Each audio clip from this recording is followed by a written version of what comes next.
Hola, en este video vamos a comenzar con la práctica de instalación y configuración de un servidor DNS y lo vamos a hacer a través de la aplicación Bind en nuestro sistema operativo Linux CentOS 7. ¿Qué es lo que vamos a hacer en la práctica? Pues vamos a instalar los paquetes necesarios, vamos a configurar el servicio named, configurar también o hacer una configuración específica sobre la tarjeta de red del servidor, vamos a configurar el firewall, básicamente abrir puertos, y vamos a establecer también un ámbito de operación para el servicio name. Esto es como una configuración a nivel de seguridad. Y finalmente vamos a configurar un equipo cliente en Windows y hacer diferentes pruebas. Para la práctica ya tengo aquí mi terminal en CentOS y tengo aquí mi equipo Windows. Y como siempre pues tengo también un archivito de texto con los pasos de la práctica.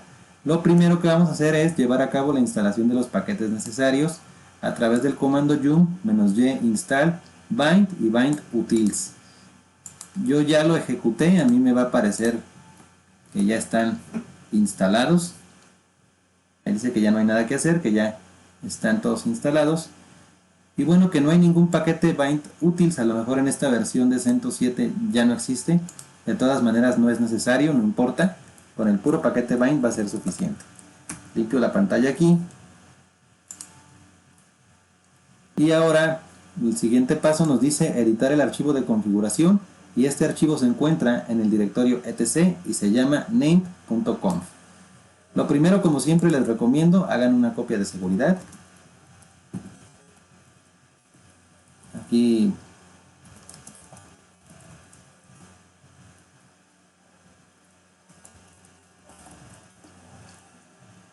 yo ya tengo la copia de seguridad de este archivo, name.conf.back. Yo les recomiendo que hagan una, siempre antes de modificar cualquier cosa, y vamos a editarlo con el editor de texto Vim. Establezco los números de línea y vamos a ver qué es lo que tendríamos que hacer. De acuerdo al manual nos dice que en la línea 13 debemos agregar la dirección IP del servidor, que en nuestro caso la IP de la máquina servidor en CentOS es la 192.168.100.251. Y nos dice también que en la línea 21 hay que agregar la dirección IP de la red completa, que es la 192.168.100.0 con máscara de 24 bits. Procedemos. Aquí en la directiva listen on, port 53. Esta es la directiva para escuchar en el protocolo IP versión 4. La línea 14 es para IP versión 6, no la vamos a necesitar. Entonces aquí procedemos a eliminar la IP de localhost. Colocamos 192.168.100.251. Aquí. Y también en la línea 21, perdón, además de que va a permitir las consultas en la directiva allow query de localhost, vamos a agregar 192.168.100.0 diagonal 24. Y aquí ponemos un punto y coma para terminar. Y listo, vamos al siguiente paso del manual. Nos dice el paso número 3, agregue las directivas para crear la zona directa y la zona inversa. Correcto. Yo ya tengo las instrucciones aquí, ustedes pueden pausar el video. Yo voy a copiar este texto y enseguida lo vamos a explicar. ¿Dónde lo vamos a pegar? Nos desplazamos casi al final del archivo y lo vamos a colocar aquí, justo cuando termina esta directiva zone y antes de los includes, línea 58 en mi caso, aquí está. ¿Qué es lo que estamos haciendo aquí? Primero, aquí inicia con un comentario para indicar que aquí comienza la zona de búsqueda directa. La directiva zone va a establecer el nombre de la zona. Normalmente siempre por buena práctica, el nombre de la zona pues corresponde al nombre de dominio. En nuestro caso el dominio es deportes.net. Luego in, para indicar que es un recurso de internet, bueno, al menos así es la nomenclatura. Abrimos llave y le pasamos otros parámetros. La directiva type, el tipo de zona va a ser maestra. Aquí en el file La directiva file hace referencia a la ruta donde va a estar guardado el archivo de texto que les mencionaba en la teoría, que representa la zona de búsqueda directa. En nuestro caso es varname directa.deportes.net. Esta ruta varname siempre tiene que ser así, porque aquí es la ruta donde por defecto se tienen que guardar todos los archivos de zona. Esta ruta está configurada, está establecida de esta manera en el servidor DNS para CentOS. Y luego la directiva allow update, si va a permitir actualizaciones, le decimos que no y cerramos la llave. La zona directa termina aquí y enseguida comenzamos con la zona inversa. En este caso la directiva zone. Aquí siempre se tiene que poner la dirección IP de red, es decir, no vamos a poner el cuarto octeto que representa los hosts y lo vamos a poner de manera inversa, de manera invertida, es decir, de derecha a izquierda, de tal manera que comenzamos con el 100 y luego con el punto 168 y punto 192, es lo inverso de la dirección de red 192, 168, 100. Y después le agregamos este dominio, el .in-addr.arpa, que como les decía en el video de teoría, siempre se tiene que asociar con una dirección, con una zona de búsqueda inversa. Este dominio siempre, sí o sí, tiene que estar indicado en la zona de búsqueda inversa. Y luego el tipo de zona es maestro y aquí el archivo, la misma ruta, pero el nombre del archivo es inversa.deportes.net. Tampoco va a permitir actualizaciones. Terminamos con llave de cierre y punto y coma. Y aquí este comentario para indicar que hasta aquí se termina este bloque de configuración. Ya con eso vamos a guardar el archivo. ¿Listo? Y vamos al siguiente paso del manual. Ahora lo siguiente es proceder con la creación de los archivos de texto para las zonas directa e inversa, es decir, el archivo directa.deportes.net y el archivo inversa.deportes.net al que se hizo mención en el paso anterior. Nos vamos a desplazar a esta ruta de aquí, varname, con el comando cd, y aquí bin directa.deportes.net. Y yo también ya tengo aquí pues el código o las instrucciones que debe llevar este archivo. La zona directa es todo esto. Lo voy a copiar y ustedes pues pausen el video o lo que consideren conveniente para que lo puedan replicar, y lo pegamos aquí. Voy a guardar y ahora voy a volver a entrar. Lo hice así para que ahora sí se viera reflejado por colores y poderlo explicar mejor. Establezco los números de línea y procedamos. Aquí en la línea número 1 establecemos la directiva TTL, lo que les decía, el tiempo de vida expresado en segundos, el tiempo de vida de los recursos que gestiona el DNS. El primer registro que vamos a agregar es el SOA, y este registro SOA pues va a apuntar al nombre de dominio del servidor que va a fungir como autoritativo. En nuestro caso es arroba para indicar que es del dominio deportes.net.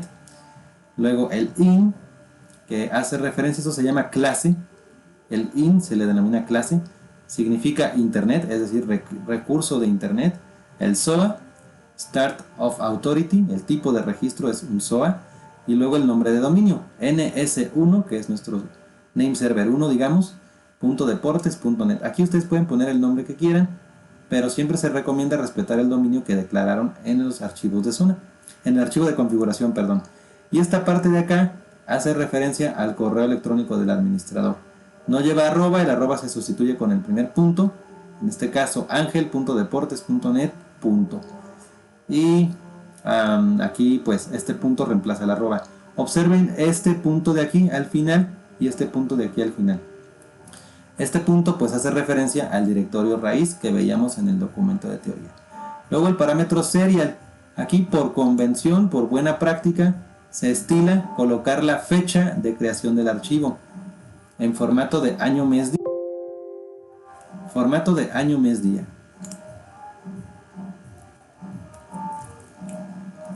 De manera que mi número de serie va a ser 2021, abril, el día 1, que es hoy.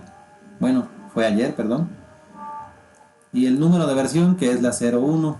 Enseguida el refresh, el tiempo expresado en segundos en que va a tardar en refrescar los recursos.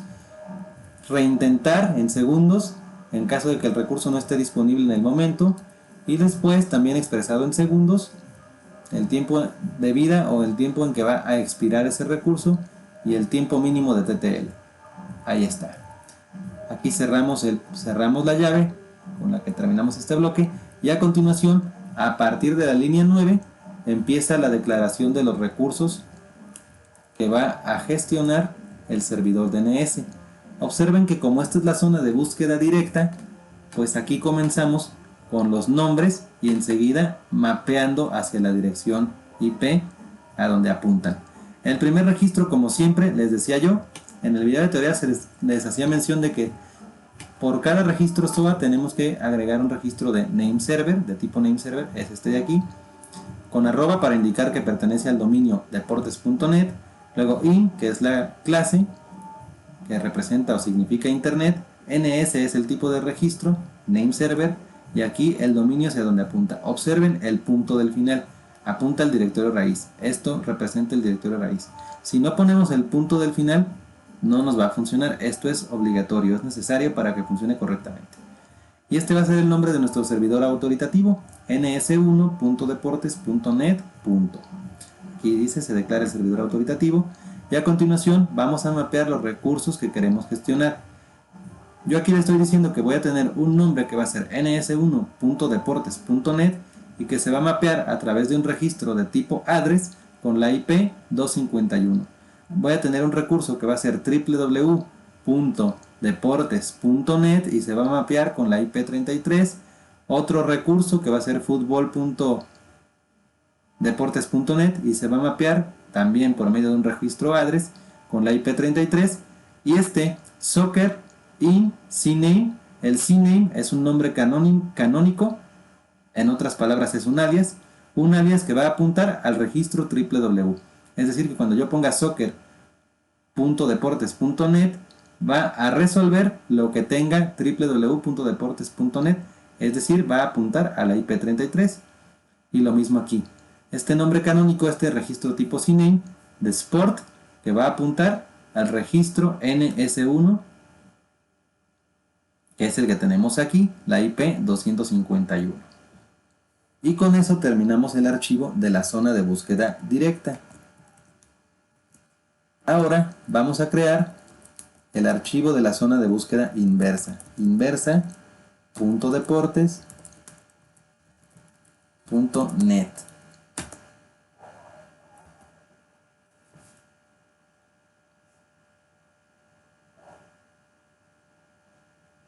Yo también ya lo tengo por aquí. Ahora me dice proceda a crear el archivo inversa.deportes.net en el directorio varname. Ya estamos por ahí. Vamos a copiar. Es todo este bloque de aquí.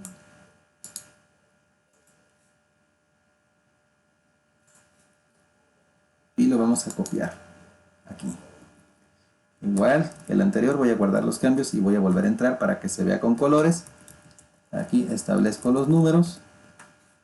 Y esta parte de aquí, desde la línea 1 hasta esta línea, la 8, es exactamente lo mismo que en el archivo anterior. Lo único que hay que tomar muy en cuenta es esta directiva serial. Si mi archivo de zona directa tiene este nombre, 2021-04-01-01, para hacer referencia a la fecha del día de ayer, y la versión 01, en este archivo de la zona inversa, este nombre de serial siempre tiene que ser el mismo. Si lo actualizo en la zona directa, lo tengo que actualizar forzosamente aquí. Si no, pues no van a estar sincronizados y no va a funcionar. Los siguientes parámetros pues son lo mismo que el anterior. Aquí se termina este bloque de instrucciones. Y a continuación, a partir de la línea 9, comenzamos con la declaración de los recursos de la zona inversa. Si recordamos, pues la zona inversa lo que hace es que va a resolver a partir de una dirección IP, va a resolver su correspondiente nombre de dominio. En este caso comenzamos con el registro arroba y le decimos que resuelva el name server. Hasta aquí es lo mismo que el anterior. Como les decía, Siempre que haya un registro SOA, tenemos que agregar nuestro registro tipo NS.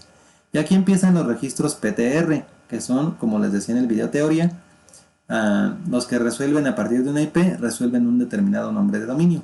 Y aquí tenemos el último octeto de la dirección IP, 251, y esta IP se va a mapear con el nombre de dominio ns1.deportes.net, y observen el punto del final. Recuerden, hace referencia al dominio raíz. Aquí tenemos también otro PTR donde nos dice que la IP33 se va a resolver con www.deportes.net. Y también la IP33 se va a resolver con futbol.deportes.net. Como podemos observar, una misma dirección IP puede tener asociados n cantidad de nombres de dominio. Y listo. Vamos a guardar aquí los cambios.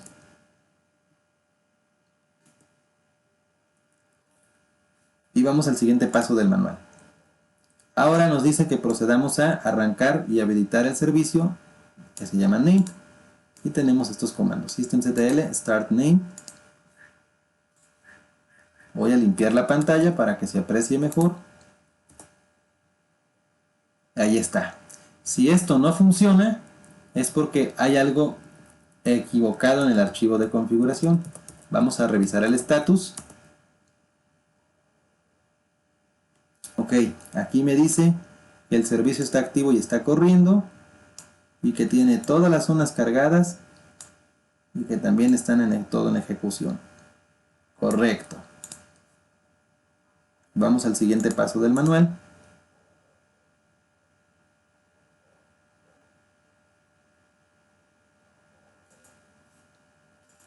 Ahora vamos a configurar la tarjeta de red del equipo servidor.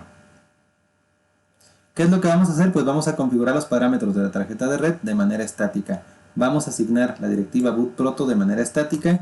Vamos a asignar la dirección IP, la máscara y el DNS. Observen que lo que no estamos asignando es una puerta de enlace.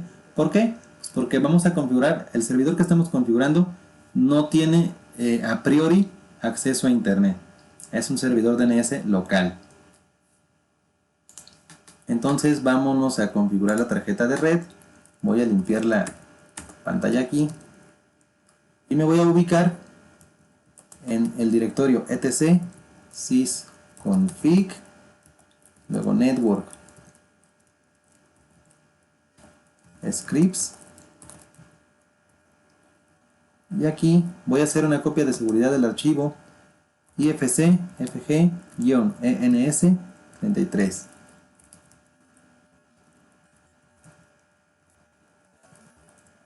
que es el que gestiona la tarjeta de red. Y ahora la voy a editar con Vim. Aquí sencillamente vamos a modificar esta parte. Aquí en boot proto, en lugar de que sea DHCP, le vamos a poner static. Debajo del dev route vamos a comenzar con la declaración de la IP y los otros parámetros. Con la directiva IP ADDR, igual, abrimos y cerramos comillas, ponemos la IP 192.168.100.251. Esta es la IP del servidor CentOS. Siguiente directiva que vamos a configurar, netmask, para establecer la máscara de subred. 255.255.255.0. No le vamos a poner gateway. Vamos a establecer el DNS1 o el DNS primario. Y aquí, muy importante, esta es la parte fundamental. Siempre tenemos que poner la misma dirección IP del servidor. Es decir, él mismo va a ser su propio servidor DNS y a su vez va a fungir como servidor DNS del resto de equipos de la red. Nada más para evitarnos cualquier circunstancia, como no lo vamos a utilizar, vamos a deshabilitar todos los parámetros de IP versión 6. Le ponemos que no. Aquí le ponemos que no. Y listo. Con esto terminamos la configuración. y vamos a reiniciar el servicio que gestiona las interfaces de red. Restart network.service.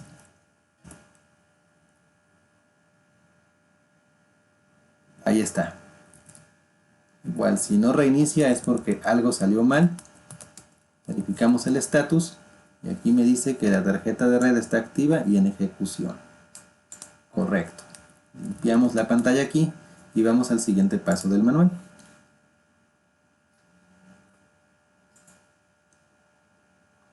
Ahora vamos a verificar nuevamente el estatus de nuestro servicio named. Este comando aquí. Y vean, como ya hice un cambio en la configuración, aquí me dice que el servicio está corriendo, pero me empieza a marcar algunos mensajes, ¿no? Que está activo y corriendo. Aquí me dice también que está en ejecución, pero aquí me dice Unable to fetch DNS key. Timeout, tiempo de espera agotado. Unable to fetch significa que no puede asociar o encontrar u obtener el servidor DNS. Y acá nos dice aquí mismo cuál es la razón. Nos dice que ninguna interfaz está escuchando en el servicio DNS. Ninguna interfaz se encuentra escuchando. No hay ninguna interfaz de red que esté escuchando o que esté operando el servicio DNS. ¿Eso por qué es? Vamos al siguiente paso del manual. Pues básicamente es porque nos hace falta habilitar el puerto o los puertos con los que opera el DNS en el firewall del sistema operativo. Vamos a hacer esta parte de aquí. Vamos a agregar el puerto 53 TCP y 53 UDP, que son los puertos en los que opera el servicio DNS. Con el comando firewallcmd-add -port igual a 53 TCP -permanent, para que se haga de manera permanente. Voy a regresar al directorio raíz para ahorrar espacio. Pegamos el comando aquí. Ahí está. El puerto 53 TCP. Vamos a agregar el mismo puerto, pero en protocolo UDP. Porque el DNS funciona en los dos. MD --reload para que aplique los cambios. Ahí está. Listo. Vamos al siguiente paso del manual.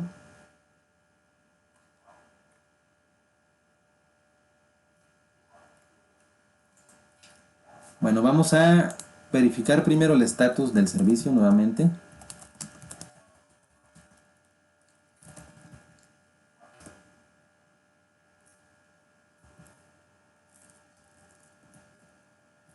Ok, start.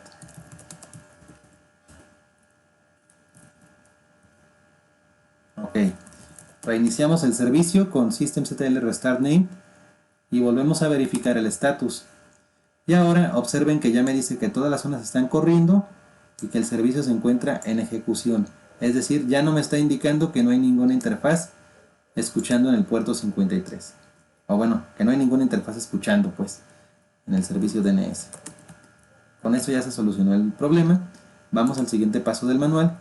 Vamos a establecer la configuración del ámbito y grupo de operación. Esta es una configuración que se suele hacer por motivos de seguridad. Es una forma de confinar el espacio de ejecución del servicio de name o DNS. Y lo que vamos a hacer es asignar como grupo el grupo name para el directorio var named. Y lo vamos a hacer de forma recursiva con este comando de aquí. chgrp named -r mayúscula y la ruta var named.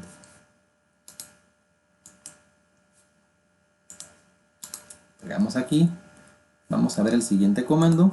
También dice que asigne como propietario al usuario root y como grupo pues al grupo named con el comando chown -v para que nos lo muestre de manera verbose. Usuario root, grupo name, y vamos a asignar esta propiedad al archivo etc name.conf. Aquí nos dice el propietario de etc name.conf pertenece como root name y vamos a validar los cambios. ¿Cómo lo hacemos? Con ll listamos el contenido de var named primero del directorio. Aquí está. Y aquí me dice pues que el grupo pertenece en todo a name. Todo el contenido de ese directorio está en el grupo name. Y ahora vamos a listar etc conf.d, no, conf, no, named.conf, etc name.conf. Y aquí está. Como usuario propietario tengo root y como grupo propietario name. Correcto, los cambios ya surtieron efecto. Vamos al siguiente paso del manual. Vamos a validar el estatus del C Linux. Si se fijan, en esta ocasión, pues no le hemos movido nada, pero vamos a ver si está encendido o si no está encendido. Clear. Get Enforce está en modo Enforcing. SE Status nos dice que está habilitado y Enforcing. Status actual. Esto quiere decir que el C Linux no va a interferir para nada con la configuración del DNS. ¿Por qué? Pues porque el C Linux por defecto ya tiene todas las políticas y los directivas o políticas, valores booleanos necesarios, ya los tiene habilitados por defecto para poder operar en conjunto con el servicio de DNS. Igual si tienen alguna dificultad, si el C Linux no los deja, hay manera de solucionarlo. Posteriormente voy a grabar un video pequeñito donde les explique cuáles son las políticas, las directivas y los contextos que utiliza C Linux para el DNS. Pero si no le hacen nada, pues no va a interferir. No hay que configurarle nada al C Linux y tampoco hay necesidad de ponerlo en modo permisivo ni mucho menos de deshabilitarlo. Vamos a limpiar la pantalla y vamos al siguiente paso del manual. Ahora nos dice que vamos a configurar el equipo cliente. ¿Qué es lo que vamos a hacer? Vamos a configurar la tarjeta de red del cliente de forma estática y vamos a deshabilitar el protocolo IP versión 6 y en un momento les explico por qué. Aquí está el cliente. Vamos a las propiedades de la tarjeta de red. Primero voy a deshabilitar el protocolo IP versión 6. ¿Por qué? Pues para que no me resuelva por medio de un servidor DNS de IP versión 6 con una IP versión 6 asignado por el proveedor. No lo necesito y si lo dejo habilitado pues me va a causar algún tipo de complicación. No me va a permitir resolver los nombres de dominio por medio del servidor DNS que voy a configurar. Y aquí en las propiedades lo vamos a establecer de manera estática. Le vamos a asignar la 192, 168, 100.12, la máscara por defecto, 192, 168, 100.1 y el DNS 192, 168.100.251 que es nuestro servidor que estamos configurando. Observen que cuando le doy a aceptar se va a desconectar la tarjeta de red. Se va a desconectar aquí. Este equipo cliente pues no va a tener salida a internet porque el DNS no tiene salida a internet. De momento es un servidor local. Deshabilitado aquí. Cerramos. Ok, ahí está. Y nada más para evitarnos cualquier circunstancia le vamos a decir diagnosticar.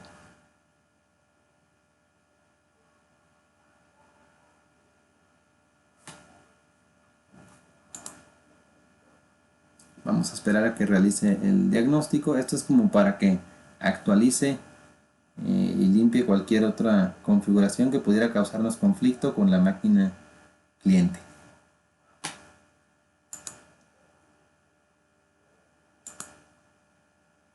Bueno, mientras ese proceso transcurre, vamos a ejecutar una serie de comandos de comprobación. En la máquina CentOS vamos a validar que la configuración haya sido correcta. Lo primero que vamos a hacer es verificar que no tenemos errores de sintaxis en el archivo etc_name.conf. Y para eso tenemos este comando de aquí. Named-medio check_conf espacio y la ruta del archivo etc_name.conf. Si este comando no me devuelve nada, en pantalla quiere decir que la configuración es correcta. Ahí está, correcto. Siguiente comprobación, vamos a ver que se carguen las zonas correctamente. Named check zone directa y luego la ruta del archivo de texto que almacena la zona directa, var named directa.deportes.net. Esta parte de aquí pues nada más es como una especie de alias. Le pueden poner lo que sea, pero pues yo por buena práctica le puse directa, pero aquí le pueden poner cualquier cosa y va a funcionar. Entonces copiamos el comando y lo pegamos aquí. Y aquí me dice la zona directa in ha sido cargada con el número de serie tal y ha sido cargada ok, es decir, de forma correcta. Vamos a ejecutar el mismo comando, pero a ver, perdón. Es que esto no tenía que salir así. Lo dupliqué, una disculpa. Mejor lo copio para evitarme cualquier detalle. Ahora vamos a hacer el mismo proceso, la misma comprobación con la zona inversa.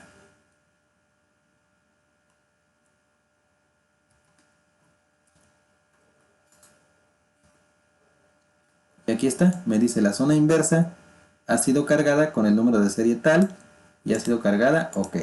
Hasta aquí todo bien. Y ahora vamos a validar el funcionamiento del servicio. Vamos a utilizar el comando dict y vamos a probar nuestro dominio www.deportes.net. ¿De dónde sale eso? Retomamos, limpio la pantalla, cd var named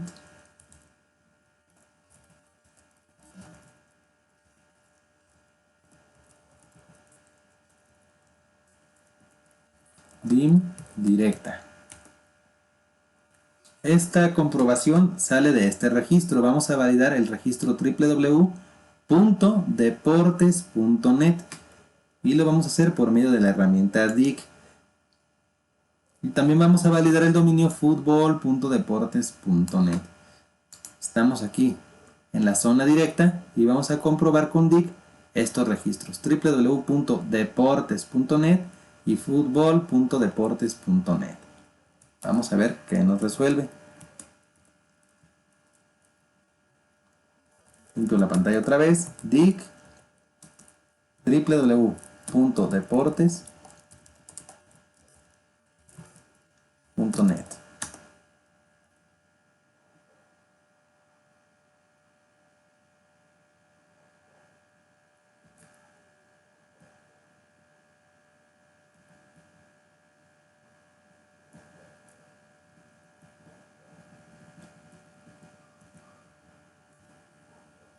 Encontró la orden, ¿por qué?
Voy a cerrar y voy a volver a abrir.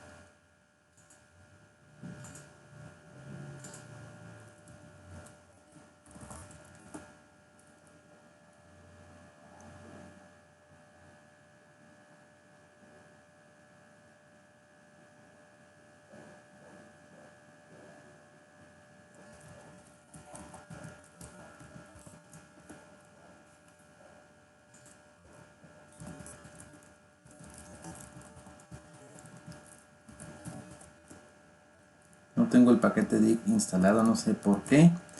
Pero bueno, vamos a hacer las otras comprobaciones. Vamos a utilizar el NSLOOKUP. Ahí está. Voy a comprobar cada registro con el NSLOOKUP. Aquí, NSLOOKUP.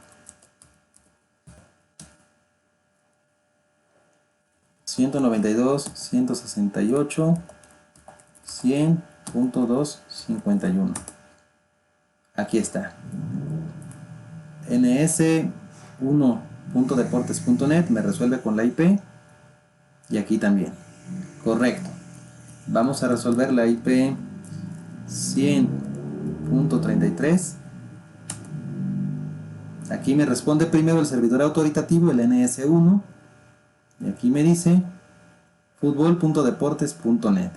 Se corresponde con la zona de búsqueda inversa. Correcto. Ahora vamos a resolver NSLOOKUP fútbol.deportes.net. Y ahí está, me está resolviendo el servidor autoritativo primero y luego el nombre y la IP. Ahora tenemos por ahí un dominio que dice soccer.deportes.net. Y vean aquí, me resuelve. El nombre es www.deportes.net. Bueno, perdón, primero el servidor autoritativo aquí, el 251, luego el dominio principal, deportes.net, y me dice que soccer.deportes.net es un alias de www.deportes.net. Y lo mismo si hacemos un NSLOOKUP a el dominio sport.deportes.net. Me dice que es un alias de ns1.deportes.net y que está en la IP 192.168.100.251. Vamos a hacer un último ejercicio. Lo tengo por aquí. Voy a levantar una tercera máquina virtual, ya por último, para hacer la última comprobación. Esta tercera máquina virtual tiene instalado el servidor web Apache y tiene la dirección IP 192.168.33. Es decir, que si yo digito en el navegador fútbol.deportes.net, pues me tiene que resolver con la página de Apache, como está por aquí, fútbol.deportes.net, y tiene que resolver con la página de bienvenida de Apache.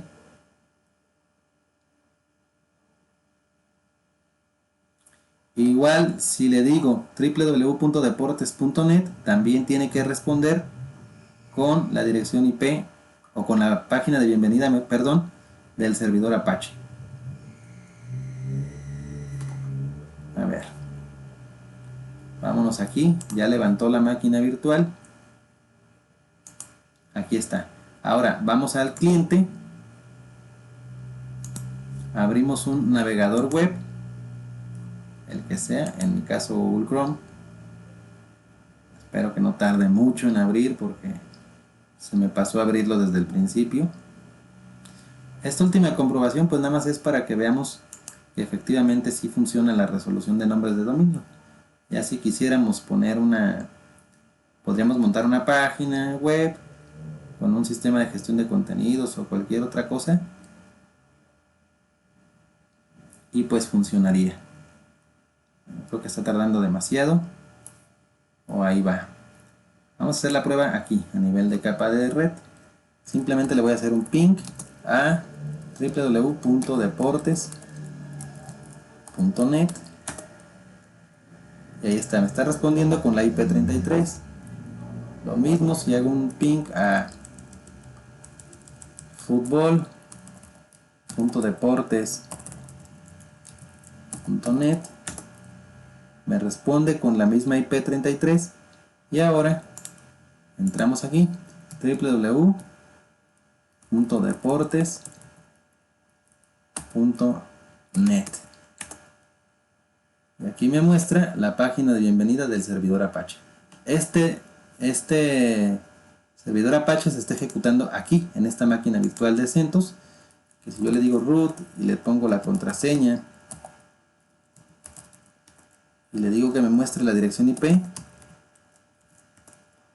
la IP de esta máquina, como se puede observar aquí, pues es la 192.168.100.33. Con eso, pues ya verificamos el funcionamiento de nuestro servidor. Lo mismo si yo le digo aquí fútbol.deportes.net, también me responde correctamente. Entonces, pues ya con esto comprobamos el funcionamiento del servidor DNS. Lo único que no se pudo fue la comprobación con el DIC, pero bueno, no sé por qué razón no se instaló. Y bien, pues con eso terminamos esta práctica. Un poquito largo el video, pero bueno, siempre mi intención, como ya saben, es mostrarles paso por paso y con toda calma y todo detalle. Espero que este video les haya gustado, que les sirva, que lo puedan repetir, que lo puedan replicar en sus trabajos o en algún proyecto personal. Queda pendiente hacer un segundo video en donde mostremos esta misma configuración, pero ahora que este servidor DNS nos pueda dar resolver registros de internet. Eso sería todo por el video de esta ocasión. Como siempre les digo, si consideran que el contenido del video y el contenido del canal en general es bueno y les aporta valor, pues les agradecería que consideren suscribirse al canal y pues yo con mucho gusto seguiré creando contenido para todos ustedes. Muchas gracias, saludos y hasta la próxima.